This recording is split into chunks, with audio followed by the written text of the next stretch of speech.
In this video, we're going to cover four markets. We're going to cover the Dow Jones Transportation Averages, the Dow Jones Transportation Averages versus the Dow Jones Industrials, the S&P 500, and finally the VIX. Let's kick off with the Dow Jones Transportation Index. A lot of technicians look back to something called Dow theory, and there's an argument that basically the Dow Transportation Index and the Dow Jones Industrial should confirm each other to show signs of a very healthy market. Statistically, I'm told that we've now set an 11-day losing streak in the transportations, and that's the first time since 1972.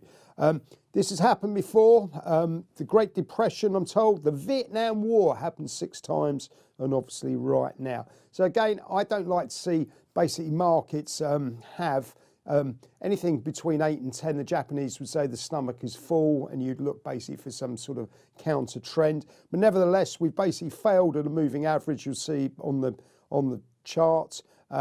Momentum mid-range, but again, you know, it doesn't appear to be aggressive selling, but nonetheless, okay, the sellers have come in. Let's move on to the comparison chart of the transportations versus the Dow Jones Industrials. Momentum in no man's land, no reason to buy it or sell it on that basis.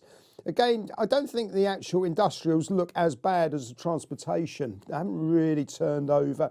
We're in this quite tight range. A few sellers around, but again, nothing too sinister on the charts. Again, we're back below that longer term moving average.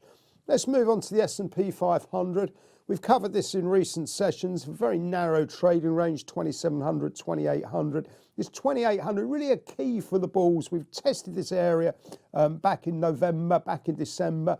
The technicians would say this might be a triple top type formation. Now, I always think on a third attack in an area, we tend to break to the upside. So really sort of key on the technicals. Again, we're above the longer term moving averages, which is again very encouraging for the bulls. But I think it's about time we had a decisive breakout to the upside, if indeed that's the way the market's going to go.